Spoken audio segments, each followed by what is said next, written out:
Quiero invitarles a buscar en sus Biblias, en la primera carta del apóstol Pedro, capítulo 1.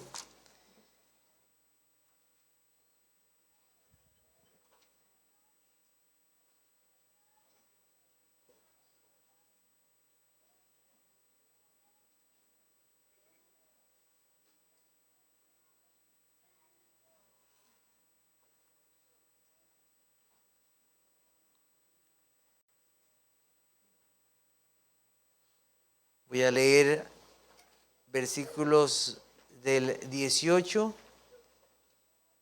hasta el 21 en esta mañana.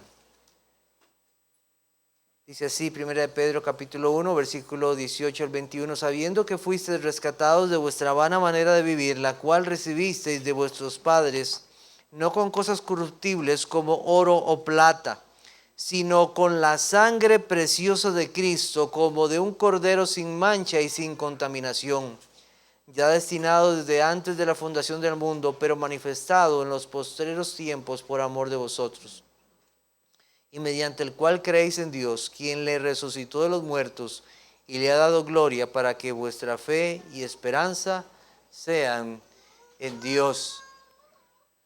Amén, están despedidos. No, eso no va a suceder esta mañana.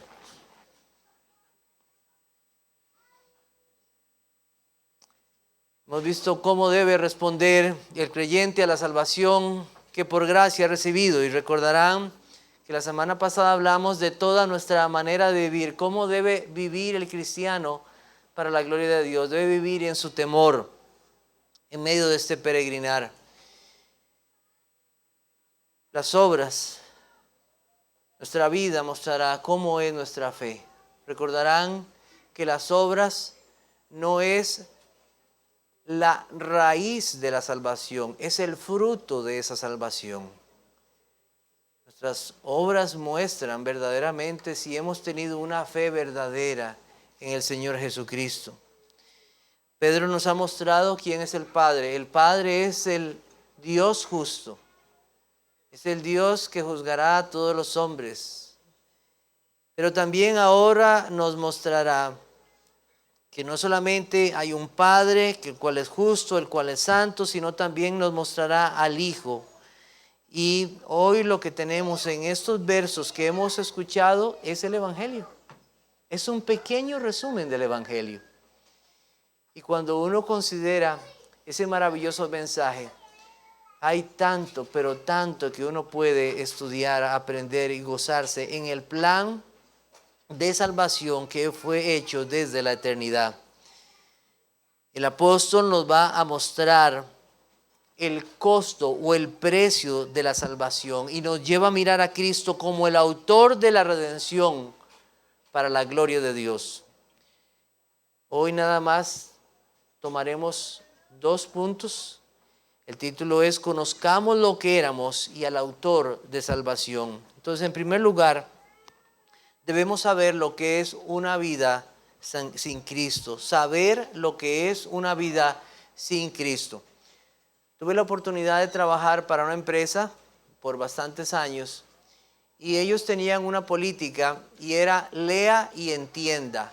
Lea y entienda. Entonces, cuando uno iba a hacer una labor, cualquier labor que fuera, a uno lo ponían a leer un documento.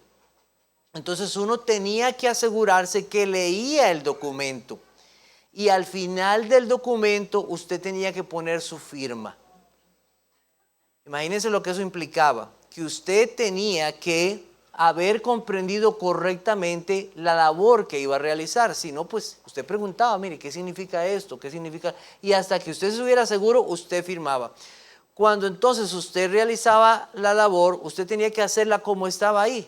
Era parte de haber entendido eso. Y cuando algo pasaba, algo sucedía en el proceso que estaba mal, adivine qué sucedía. Entonces lo llamaban uno a cuentas y sacaban aquel documento.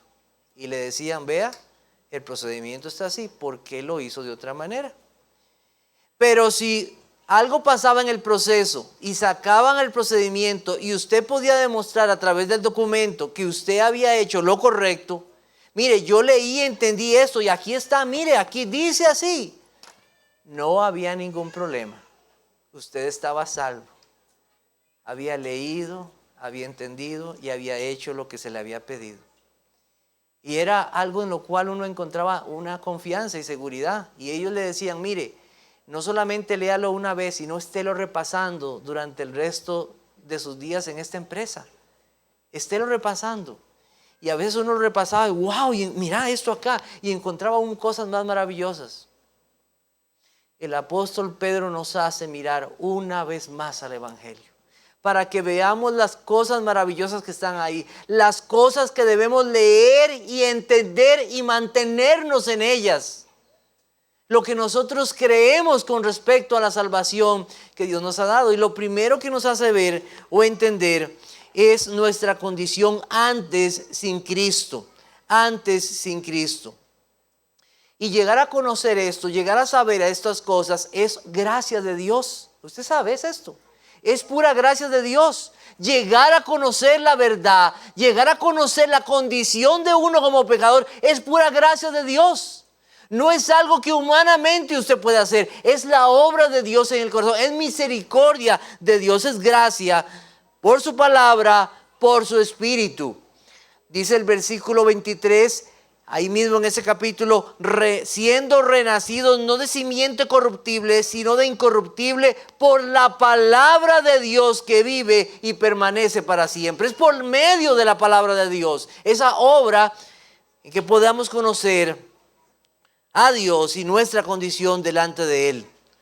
La Biblia dice que nosotros sin Cristo teníamos el entendimiento entenebrecido, ajenos de la vida de Dios. No sabíamos de nuestra condición en condenación total, lejos de Él. Todas las personas tienen una conciencia. Todas las personas. Aunque esa conciencia esté corrompida. Algunos es tan grave que ya esa conciencia está cicatrizada. Pero la conciencia Dios la puso ahí. Y podemos conocer de esa conciencia muchas cosas buenas y malas. Es una ley aún para los que dicen que no conocen a Dios. Les acusa sus razonamientos. Esto es bueno, esto es malo. Pero esa conciencia no nos puede llevar verdaderamente a la verdad. Solo nos acusa. No nos dice, hay un infierno, hay una condenación, hay una paga por tu pecado. Y menos nos dice cuál es la solución que Dios da. No nos dice de la vida, no nos habla del perdón. Nosotros necesitamos la revelación de Dios. Necesitamos la palabra de Dios en la cual se revela el propósito de Dios para nosotros. Y aquí el apóstol Pedro nos dice lo siguiente: sabiendo que fuisteis rescatados de vuestra vana manera de vivir. Sabiendo, eso es gracia, saber mi condición, saber que es una vana manera de vivir. Muchos creen que sus vidas no son vanas o sin propósito, pero la Biblia dice, esta es la verdad de Dios, su vida es vana, su vida es vana. Y es hasta que llegamos a la palabra de Dios, es que tenemos esa luz. Ahora en la mañana veníamos en el autobús y yo no quiero que alguien vaya a poner mucha atención en esto, pero esta corbata de lejos en las líneas parece negra, pero realmente es un azul. ¿Sabe cómo nos dimos cuenta? Cuando fue expuesta a la luz del sol. Oh, mira. La luz reveló que no era negro. Y es así. Muchas veces las personas en su vida no saben, no conocen, piensan que están bien y que sus vidas tienen propósito, hasta que por la luz de la palabra de Dios y por su espíritu las personas llegan a conocer que verdaderamente cómo están sus vidas delante de Dios. Y Dios dice, tu vida es vana. Delante de mí tu vida es vana. Se puede llevar la mejor vida según el mundo, pero sin Dios esa vida no servirá de nada para Dios. No está cumpliendo el propósito para el que fue hecho. No es para la gloria de Dios. Vive en tinieblas. Hay personas que que dicen, ay, mire, usted tiene algo muy bonito en usted, por eso Dios lo escogió. ¿He escuchado y bueno, ay, qué bonito? No, delante de Dios usted es una persona vana. Es como hojarasca. Es como esas hojas secas que se las lleva el viento. Es basura que será quemada. La vida es vana, sin valor o propósito, porque su condición en pecado lo lleva a la muerte. Pedro señala que hemos recibido esa vida vana de nuestros padres. Así dice, sabiendo que fuisteis rescatados de vuestra vana manera de vivir, la cual recibisteis de vuestros padres. Bueno, aquí el apóstol Pedro podría estarse refiriendo a los padres biológicos, podría estarse refiriendo a eso, una vida en idolatría. De lo que nosotros leemos de las Escrituras, todos esos pueblos que estaban ahí, muchas veces gobernados por Roma, culturizados por Grecia y toda su idolatría, y los hijos podían haber heredado entonces también esa forma de vivir idolátrica, en lujurias, en pasiones y en muchas cosas. Muchos de esa vida realmente fuera de la voluntad de Dios. Y alguien podría decir esto, pero por otro lado podríamos pensar, y entonces aquellas personas que fueron instruidos en la ley y en los caminos de Dios, entonces ellos sí tenían una buena manera de vivir y entonces no necesitaban de salvación. Entonces yo pienso que hay algo más aquí. No solamente se refiere, y puede ser cierto, puede ser que usted de sus padres haya recibido una muy mala manera de vivir, una forma de vivir y siguió su ejemplo. Y la vida que hoy tiene puede ser verdad. Pero en relación a esto nosotros debemos ver qué es lo que dice Dios en relación a los pecados de los hijos y los pecados de los padres. La Biblia dice en Ezequiel 18:20, el alma que pecare esa morirá. El hijo no llevará el pecado del padre, ni el padre llevará el pecado del hijo. La justicia del justo será sobre él y la impiedad del impío será sobre él. Así que más allá de lo que nuestros padres hayan hecho o no hayan hecho, la verdad es que todos hemos recibido una naturaleza de nuestros padres, Adán y Eva. De ellos hemos recibido una naturaleza pecaminosa, una naturaleza por generación ordinaria como pecadores. Todos hemos heredado esa condición. Por causa del pecado de Adán, toda la humanidad está corrompida y tiene como justo pago la muerte y la condenación. La Biblia dice que por la desobediencia de un hombre, los muchos fueron constituidos pecadores. Hay quienes creen que cuando alguien cae en un pecado que tenían sus padres, a esto lo llaman cadenas de pecado. ¿Usted ha escuchado eso? Llaman cadenas, entonces hay que liberarse de esa cadena de pecado y todo ese tipo de cosas que creen las gentes. Bueno, como les dije, puede haber cierta realidad en el sentido de que por influencia de los padres vienen pecados también a sus hijos y estos siguen. Pero la Biblia no trata nuestra condición llevándonos a excusar nuestra condición como pecadores por lo que pasaron nuestros padres. De ninguna manera. Usted debe arrepentirse de sus pecados, debe confesar sus pecados y debe pedir a Dios por su salvación, no por la de sus padres. Cada uno dará cuenta a Dios por su pecado. Cada uno. Hijos, padres, puede ser que tu papá sea un creyente, pero eso no te hace a ti creyente. ¿Cómo quisiéramos que esa fe fuera heredada? ¿Cómo quisiéramos? Y siguieran la fe. Pero es algo personal.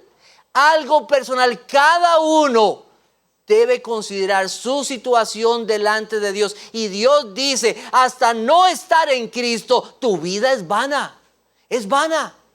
No tiene propósito ni sentido. Hay muchas cosas que uno puede tener en esta vida, por trabajo, por herencia, por diferentes razones. y llegar a tener cosas legítimas en esta vida. Y en sí mismo esas cosas no son malas. Pero al final ninguna de esas cosas son el propósito y el fin de la vida que Dios quiere para uno. Quiero invitarles a buscar Lucas capítulo 12. Lucas capítulo 12.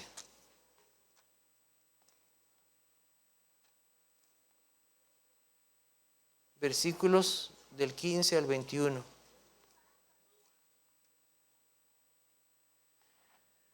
Dice así, y les dijo: mirad, guardaos de toda avaricia, porque la vida del hombre no consiste en la abundancia de los bienes que posee. También refirió una parábola diciendo: la heredad de un hombre rico había producido mucho. Y él pensaba dentro de sí, diciendo: ¿qué haré? Porque no tengo dónde guardar mis frutos. Y dijo: esto haré, derribaré mis graneros y los edificaré mayores. Y allí guardaré todos mis frutos y mis bienes. Y diré a mi alma: alma, muchos bienes tienes guardado para muchos años. Repósate, come, bebe, regocíjate. Pero Dios le dijo: necio, esta noche vienen a pedirte tu alma, y lo que has provisto, ¿de quién será? Así es el que hace para sí tesoro y no es rico para con Dios. La Biblia no dice cómo llegó a tener tanto. Puede ser que lo hizo de forma legítima, tantos bienes. Pero el problema estaba en su corazón. El problema estaba en la avaricia de su corazón. Estaba en la idolatría, porque no era su Dios. Su propósito en su vida era sí mismo. No era Dios. Vano todo aquello. De nada servirá el testimonio de Dios. El veredicto de Dios es: necio, hoy vienen a pedirte tu alma. Y lo que tienes, ¿de quién será? Vana su vida. No iba con Dios. No iba a heredar las mansiones eternas. No iba a estar con Dios. Su Dios era su dinero, eran sus riquezas. Una vida vana. Amigo que me escuchas, sin Cristo todo es perdido. Sin Cristo todo es una pérdida y castigo eterno, pero con Cristo hay una vida y una vida en abundancia. Él es el fin y propósito. Él da sentido a todas las cosas, y en Él el ser humano es restaurado para tener y vivir lo que Dios quiere para él. Quiero que esto sepas y entiendas que tu vida sin Cristo es vana. Sabiendo esto, que fuisteis rescatados de vuestra vana manera de vivir. En segundo lugar, ¿qué quiere el Señor que sepamos? Quiere que sepamos lo que hizo Cristo. Y entonces ahí, en Primera de Pedro, dice lo siguiente: sabiendo que fuisteis rescatados de vuestra vana manera de vivir, la cual recibisteis de vuestros padres, no con cosas corruptibles como oro o plata, sino con la sangre preciosa de Cristo, como de un cordero sin mancha y sin contaminación. La sangre de Cristo, su sacrificio. Y esto quiero aclarar, esto no es superstición. Algunas personas piensan en la sangre de Cristo como superstición, como si fuera la sangre en sí. Y hay personas que han llegado a pensar ese tipo de cosas. Cuando hablamos de la sangre de Cristo, lo que estamos hablando es de la muerte, del sacrificio de Cristo. Cuando se habla de derramar la sangre, lo que está hablando es de morir. Cuando el sacrificio era llevado en el Antiguo Testamento al altar de Dios, el cordero no se le cortaba una pierna, no se le cortaba una patita, no se le cortaba una oreja, era degollado. Era muerte. Muerte es de lo que se habla. Así que cuando hablemos de la sangre de Cristo, entendamos que se refiere al sacrificio de Cristo. Y cuidado, cuántas veces hemos usado en nuestras conversaciones normales como una muletilla en nuestras frases la palabra la sangre de Cristo. Algo pasa.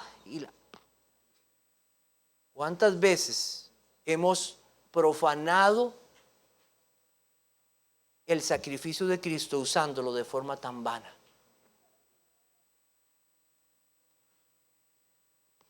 su muerte. Dios envió a su Hijo y Él vino a rescatar pecadores, a buscar y a salvar lo que se había perdido. Cristo redimió. Es la eficacia de su sacrificio. Pedro quiere que conozcamos la eficacia del sacrificio de Cristo. La eficacia. La palabra ahí, rescatar, tiene el sentido de dar un pago para libertar. Eso es lo que da el sentido de la palabra original. Rescatar, dar un pago para libertar. ¿Quién exigió ese pago? Dios mismo exigió ese pago. La paga del pecado es muerte, mas la dádiva de Dios es vida eterna en Cristo Jesús. La paga del pecado es muerte. Para librar de la muerte eterna a los suyos por su pecado.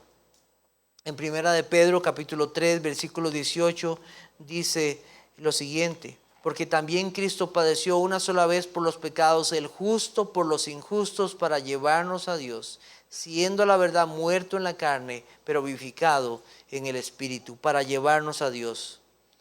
Todo ser humano lo que merece justamente es la muerte. No solo la física, sino también la espiritual. Muerto en delitos y pecados. Esta es una declaración que nosotros encontramos en la carta a los Efesios. El apóstol Pablo habla de esto: muertos en delitos y pecados. Así nos ve Dios. No hay vida en ellos. Su condición es vana, es de muerte. No hay nada en ellos. No hay vida por causa del pecado. La muerte o morir en sus pecados, como lo dijo Cristo, porque si no creemos que Él es, moriremos en nuestros pecados, así dijo el Señor. Es la mayor de las desgracias para el que no está en Cristo, la muerte, porque es la sentencia de Dios sobre el pecador, es la sentencia. ¿Cuál es tu mayor desgracia? Morir sin Cristo. Tu mayor desgracia, porque morirás eternamente.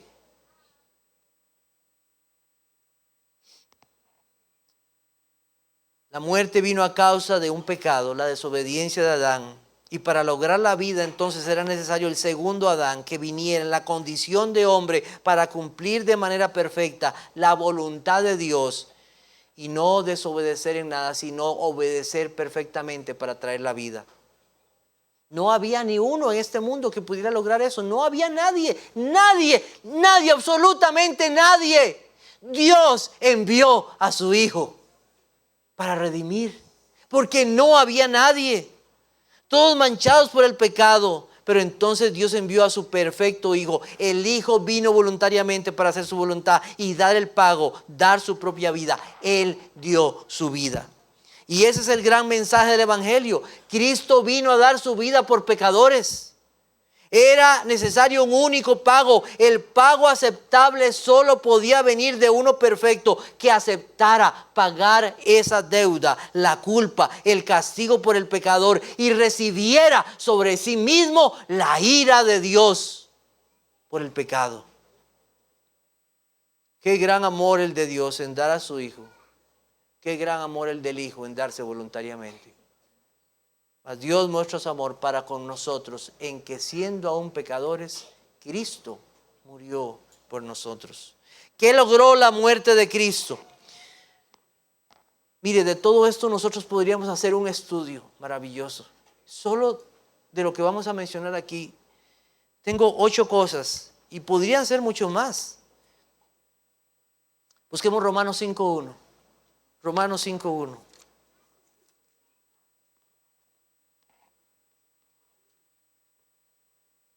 Dice: justificados pues por la fe, tenemos paz para con Dios. ¿Por medio de quién?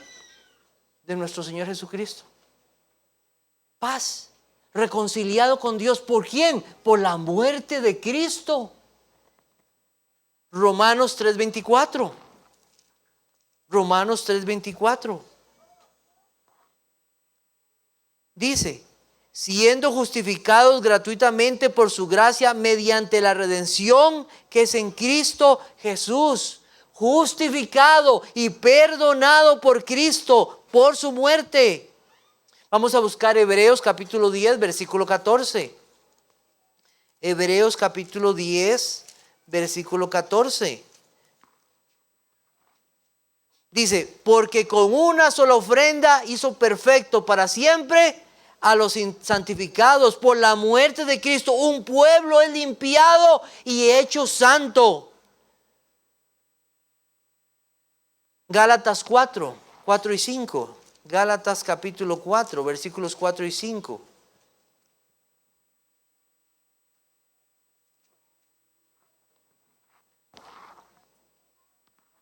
Dice, pero cuando vino el cumplimiento del tiempo, Dios envió a su Hijo, nacido de mujer y nacido bajo la ley, para que redimiese a los que estaban bajo la ley, a fin de que recibiésemos la adopción de hijos. Por la muerte de Cristo, un pueblo es adoptado como hijo de Dios.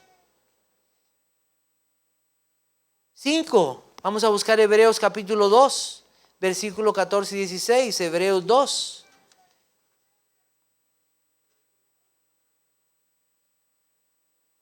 Hebreos capítulo 2, versículos 14 al 16, dice así. Así que por cuanto los hijos participaron de carne y sangre, él también participó de lo mismo para destruir por medio de la muerte al que tenía el imperio de la muerte, esto es el diablo, y librar a todos los que por temor de la muerte estaban durante toda la vida sujetos a servidumbre, porque ciertamente no socorrió a los ángeles, sino que socorrió a la descendencia de Abraham. Por la muerte de Cristo es quitado el temor a la muerte en su pueblo. Hebreos capítulo 9, versículo 15, un poquito más adelante. Hebreos 9, 15. Dice así. Así que por esto es mediador de un nuevo pacto, para que interviniendo muerte para la remisión de las transgresiones que había bajo el primer pacto, los llamados reciban la promesa de la herencia eterna. Por la muerte de Cristo un pueblo es glorificado y recibe la vida eterna, y toda transgresión es perdonada. Dos más, Colosenses 2:15. Colosenses 2:15. Colosenses capítulo 2, versículo 15. Dice así, y despojando a los principados y a las potestades, los exhibió públicamente, triunfando sobre ellos en la cruz. Por la muerte de Cristo se logró la victoria sobre el diablo y toda potestad de las tinieblas. Y uno más, Gálatas 3:13. Gálatas 3:13.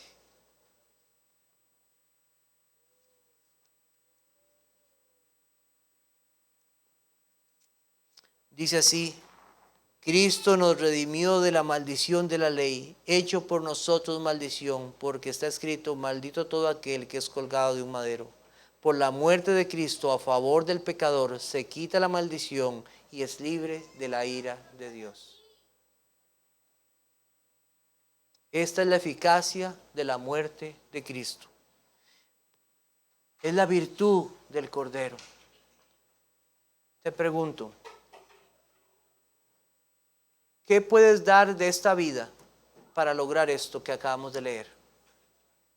¿Qué puedes dar tú para lograr esto que el Señor nos ha dado en su Hijo Jesucristo? La muerte de Cristo logró todo esto. Y aún pudiéramos abundar en muchas otras cosas más por esa muerte de Cristo.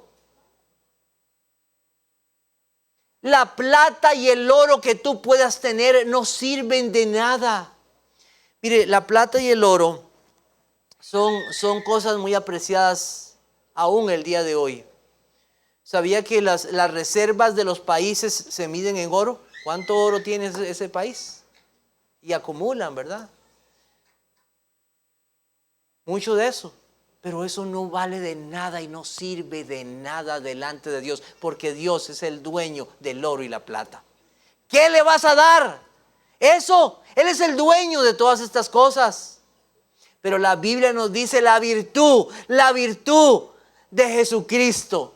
Él es el Cordero sin mancha y sin contaminación.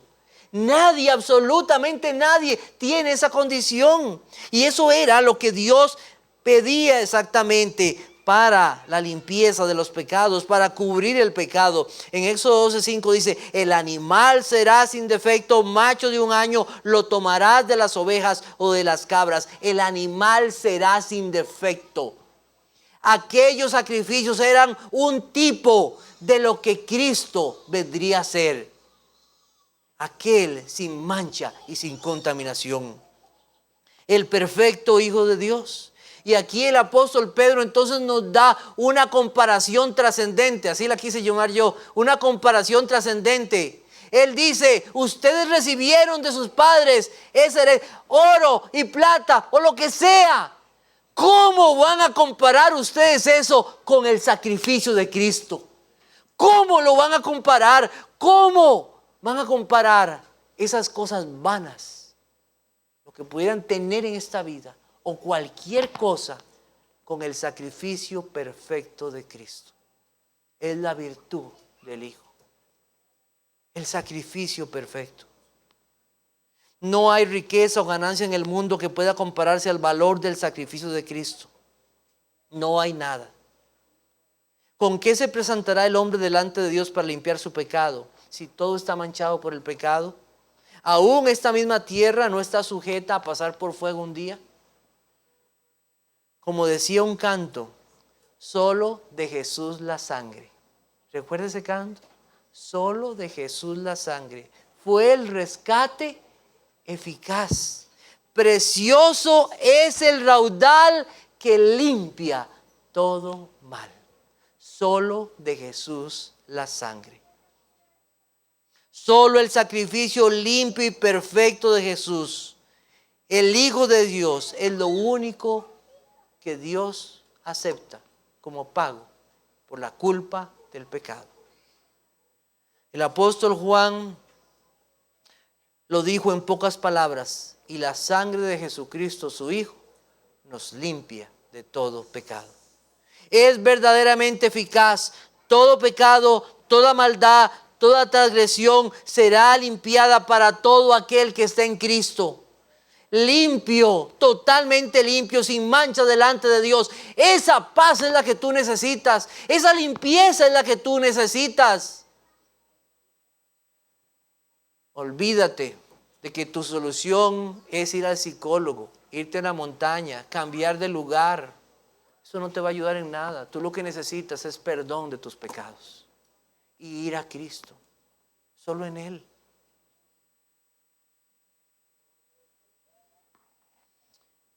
¿Qué cantará su pueblo un día? Dice Apocalipsis 5:9, y cantaban un nuevo cántico diciendo, digno eres de tomar el libro y de abrir sus sellos, porque tú fuiste inmolado y con tu sangre nos has redimido para Dios de todo linaje, lengua, pueblo y nación. Allá en los cielos este será el cántico. Tú nos has redimido con tu sangre. Tú, oh Dios, en tu Hijo. Qué engañados aquellos que creen que oraciones de familiares u otras los podrán sacar de un supuesto purgatorio. ¿Ha escuchado eso? La oración por las ánimas, ¿verdad? Qué engaño. Eso es una mentira del diablo. Una mentira del diablo. Y es un rechazo al eficaz sacrificio de Cristo. Cuán grande mentira han creído otros que piensan que un bautismo infantil los salvará. Otros que creen que unas gotitas de aceite antes de morir, eso los salvará. Solo de Jesús la sangre. Solo ese sacrificio hecho una vez y para siempre.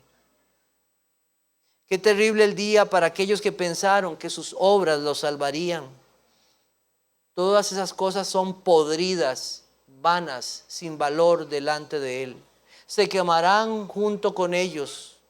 Solo la muerte eficaz de Cristo tiene el valor para darte limpieza y perdón. Hay otras cosas que podríamos considerar en este pasaje en Primera de Pedro. ¿Qué cosas podríamos considerar y saber acerca de la redención de Cristo en ese plan eterno de salvación? Podemos considerar también lo que significa la resurrección. Podemos considerar también cómo llegaste a creer y tener esperanza en Él. Eso está ahí en ese pasaje en Primera de Pedro, pero no nos va a alcanzar el tiempo. Pero debemos emocionarnos. Como cuando uno lee aquello que yo les dije, lee y entiende, ¿verdad? Y uno vuelve a leer, wow, y así es. Leer una vez más el Evangelio y creer más en el Evangelio. Ese Evangelio poderoso. Eso que confesamos. ¿Cómo podemos considerar estas cosas para nuestra vida en esto que hemos leído? La Biblia cuenta de un hombre que se llamó Belsasar. Era un rey muy poderoso de Babilonia. Tenía dinero hasta decir basta. Tenía los placeres que él quería. Podía hacer banquetes enormes con muchísimas personas. Gastar lo que él quisiera. Él se creía el dueño de todas las cosas. Y un día en su locura, en su arrogancia, este rey babilónico mandó a traer algo. Él tenía en posesión suya unos vasos que se habían traído del templo de Dios. Estaban ahí, eran vasos o utensilios que solamente eran dedicados a las cosas de Dios, apartados para Dios, podríamos decir santos para Dios. Pero a este rey no le importó nada. En su fiesta idolátrica y lujuriosa, llena de maldad y pecado, él mandó a llamar. Yo quiero tomar en eso, quiero tomar ahí, hacer con esas cosas como yo quiera. Pero en medio de lo que está pasando, en medio de su actividad, en un momento aparecen unos dedos, aparece una mano. Y en una pared graba unas palabras enfrente del candelero, como para que lo veas bien. Mira, Mene, Mene, Tekel, Upharsin. ¿Y eso qué significa? No sabía lo que significa, pero sí sabía que era algo que no estaba en su poder. Le comenzaron a temblar, como decimos aquí en Costa Rica, las canillas. Las rodillas pegaban unas con otras, sudaba, estaba nervioso. No sabía lo que estaba pasando. Él manda a llamar a todos los sabios. Alguien que me diga aquí lo que está pasando. Yo quiero saber. Nadie sabía. Su mujer entonces recuerda que había un hombre en el reino que antes había descifrado o interpretado cosas como estas, como sueños. ¿Quién es? Y mandan a traer a ese siervo de Dios para que interprete las palabras de Dios que estaba escrito ahí en la pared. Vamos a buscar Daniel 5. Daniel 5. Ezequiel, Daniel, esto está en el Antiguo Testamento. Daniel 5, versículo 17.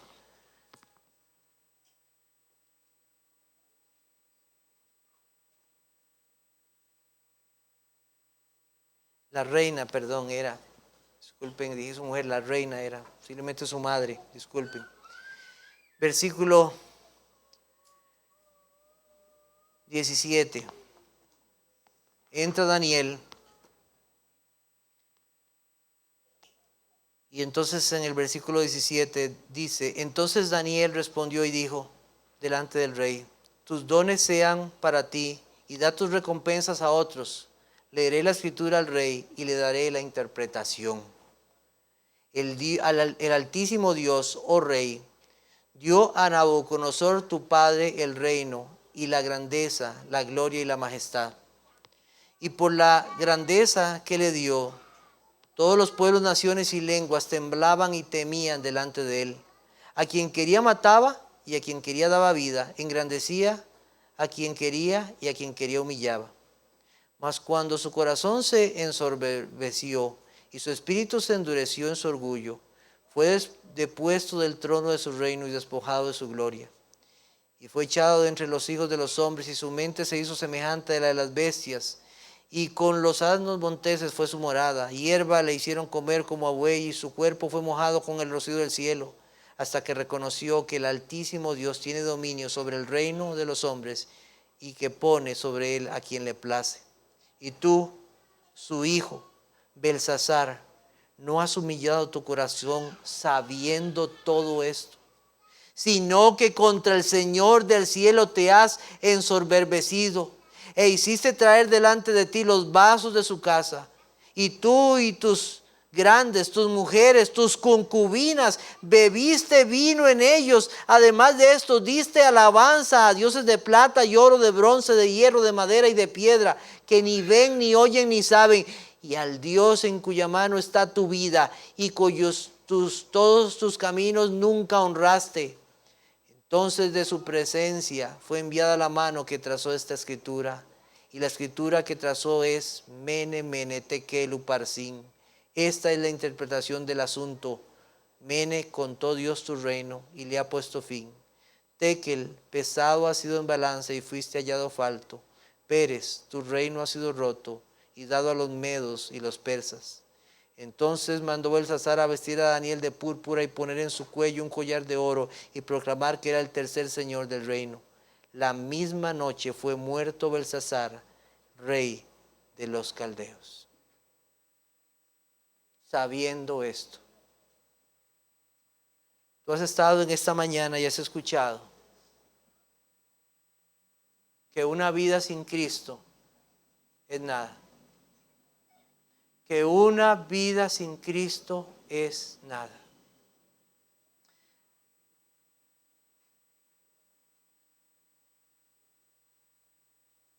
Tengo gran pesar, porque hay muchos que, sabiendo de dónde los rescató el Señor, de dónde el Señor los salvó, están poniendo sus ojos en las cosas del mundo, en las cosas de esta vida. El Señor está hablando y está diciendo: mira de dónde fuiste rescatado. Mira la vida que yo te he dado, una vida para vivirla en santidad en medio de este mundo, en medio de este peregrinar. ¿Por qué estás volviendo tus ojos a las cosas de esta vida? ¿Por qué estás mirando y anhelando esas cosas? Dios juzgó a este hombre, le hizo conocer cosas, y él, en vez de honrar a Dios, honró esas cosas, honró su vida, honró la maldad, todas estas cosas. Si tú te llamas cristiano y te llamas hijo de Dios, recuerda, tú fuiste rescatado de una vana manera de vivir. No ames al mundo ni las cosas del mundo. No pongas tus cosas en las cosas de esta vida. Tu vida es santa para Dios. Sed santos porque yo soy santo. Fuiste comprado con el sacrificio de Cristo. Santo, sin mancha y sin contaminación. Dios traerá juicio sobre su pueblo por aquellos que desprecian ese sacrificio de Cristo, viviendo vidas que no honran al Señor. Lee y entiende. Lee y entiende. Vive para Dios santamente en toda tu manera de vivir. Comprende lo que era tu vida sin Cristo y ahora la vida que tienes en Cristo. No la desperdicies. No la cambies. No hay nada en este mundo que valga la pena. Lo único que verdaderamente vale es Jesucristo. No hay otra cosa. Sabiendo que fuiste rescatados de vuestra vana manera de vivir, Cristo pagó un gran precio para darte salvación. Vive para Dios, vive para su gloria, vive santamente. Todos los días necesitamos escuchar el mensaje del Evangelio. Todos los días debemos recordar que fuimos rescatados, que teníamos una manera de vivir que no agradaba a Dios. No lo sabíamos hasta que Dios nos iluminó y nos hizo ver cómo éramos verdaderamente. Eso es gracia de Dios, pero no solamente eso, nos hizo mirar a Cristo y mirarlo con fe y seguirlo. Eso es gracia de Dios.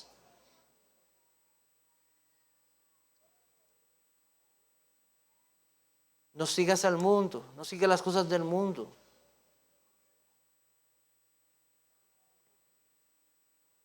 Mire, la iglesia está viviendo momentos difíciles y peligrosos. Vivimos momentos peligrosos, momentos difíciles. Los cristianos tienen que recordar esto. Fuimos comprados por gran precio, la sangre de Cristo. La sangre preciosa del Salvador, su vida. Nada en esta vida puede darnos lo que Cristo nos dio. Nada. Porque a veces parece que la vida cristiana es como disfruta de las cosas de esta vida. Si bien la Biblia nos dice que podemos disfrutar de las cosas de esta vida en el temor del Señor, ese no es nuestro fin. Es vivir santamente para Dios en toda nuestra manera de vivir. Todo. Porque fuimos comprados por ese gran precio. No puedes decir yo no sabía. No puedes decir eso. De esto no me hablaron. Sí, sí te han hablado de estas cosas. Y hoy estás aquí y escuchando estas cosas. La vida sin Cristo es vana. La vida en amor al mundo y sus cosas es vana. Esta vida es una peregrinación y debemos recordar hacia dónde vamos. No pongas la mirada ni la esperanza en las cosas de esta vida, ni en lo que tú eras antes, ni anheles las cosas que tú tenías antes. Ya el que está en Cristo, nueva criatura es. Las cosas viejas pasaron, todas son hechas nuevas.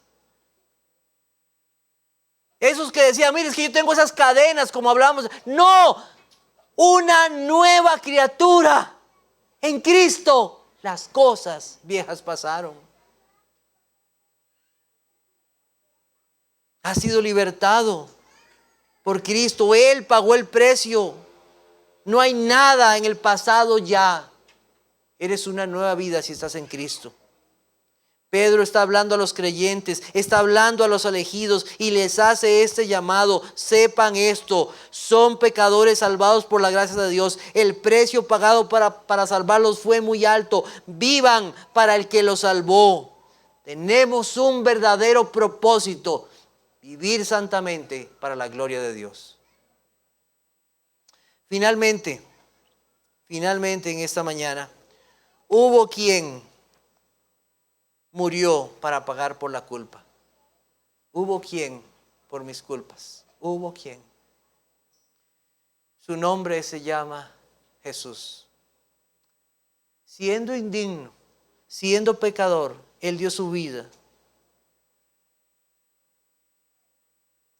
Nosotros indignos, pecadores, siendo así, Él dio su vida para salvar hombres y mujeres en condenación. El santo y sin mancha voluntariamente vino a rescatar a muchos. Te pregunto, ¿sabes esto? ¿Sabes tú esto? ¿Sabes que Cristo murió por los impíos? Hay gente que no sabe. A veces vamos a predicar a los parques. ¿Sabes que Cristo murió por los impíos? La gente no sabe. La gente no sabe que Cristo vino a morir para salvar pecadores. La gente no sabe. La gente necesita saber. Necesitan saber que tienen una vana manera de vivir y que darán cuenta a Dios por sus vidas, por sus obras. Necesitan saber esto.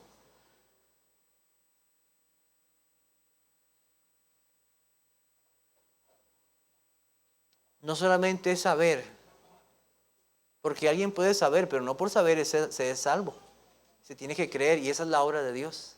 Porque este saber es para salvación. Este saber no es nada más de un conocimiento que envanece, es un conocimiento salvador para salvación. Es conocer la verdad, es venir al Señor, arrepentirse, confesar sus pecados, creyendo en el único y suficiente sacrificio de Cristo. El mundo nada ofrece, Cristo da salvación. Es el único que tiene valor para salvar tu alma de la condenación y el infierno. Cristo es el único que puede darte una vida en abundancia. ¿Sabías eso? Cristo es el único. Él vino a dar vida y vida en abundancia. Tu vida en Cristo verdaderamente tendrá propósito. Tendrá propósito verdadero hasta que estés en Cristo. Nada más. Ve a Cristo, pide al Señor conocerle verdaderamente en fe. Pídele a Él que te perdone y confía que su sacrificio es suficiente para limpiarte de todo pecado. Vamos a orar. Señor, te doy gracias por tu palabra. Aquí, Señor, hemos escuchado una vez más el precioso mensaje del Evangelio, recordándonos que somos pecadores, recordándonos que tú, Jesucristo, vino a morir. Vidas vanas, vidas sin propósito. Y tú, Jesucristo, vino a este mundo para dar su perfecta vida, sin mancha, sin pecado, y pagar el precio, redimirnos, liberarnos. Gracias por tu Jesucristo. Gracias por esa muerte que nos libertó, que nos hizo hijos, que nos reconcilia, que nos libra de la maldición, del temor de la muerte. Oh Señor, tantas cosas. Preciosa sangre, preciosa sangre. Perdónanos, Señor, si a veces hemos puesto la mirada en las cosas de esta vida, anhelando y poniendo nuestros corazones en cosas que son tan perecederas, que son vanas. Haznos mirar, Señor, una vez más este precioso mensaje, mirar a tu Jesucristo y creer más en Él. Vivir vidas santas para aquel que nos rescató. Gracias, Señor, por cada persona que ha venido. Trata, Señor, tú con cada uno. Alabamos y damos gracias, y esto lo pedimos en tu Jesucristo. Amén.